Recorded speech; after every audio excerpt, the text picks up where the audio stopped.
கட்டி இல்லாமல் நல்லா மிக்ஸ் பண்ணதும் 1 டேபிள் ஸ்பூன் நெய் சேர்த்து மிக்ஸ் பண்ணிக்கோங்க.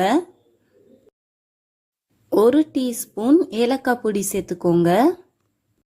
ஜாதிக்காயை அம்மிலையோ உரல்லையோ போட்டு இந்த மாதிரி பவுடர் பண்ணிக்கோங்க. இதிலிருந்து 1 டீஸ்பூன் நம்ம சர்க்கரை பொங்கல்ல ஆட் பண்ணிக்கோங்க. இதோட 3 டேபிள் ஸ்பூன் நெய் சேர்த்துக்கோங்க. ஏலக்காய் பொடி, ஜாதிக்காய் பொடி, நெய் 3ஐயும் சேர்த்து நல்லா மிக்ஸ் பண்ணிக்கோங்க. சர்க்கரை பொங்கல் அடியில் ஒட்டாம ஹல்வா மாதிரி நல்லா சுருண்டு வரும்போது ஸ்டவ் ஆஃப் பண்ணிக்கோங்க. அடுத்து ஒரு பேன்ல 2 டேபிள் ஸ்பூன் நெய் சேர்த்துக்கோங்க. நெய் நல்லா சூடானதும் முந்திரி பருப்பை ஆட் பண்ணி வறுத்துக்கோங்க. முந்திரி பருப்பு கொஞ்சம் கலர் சேஞ்ச் ஆன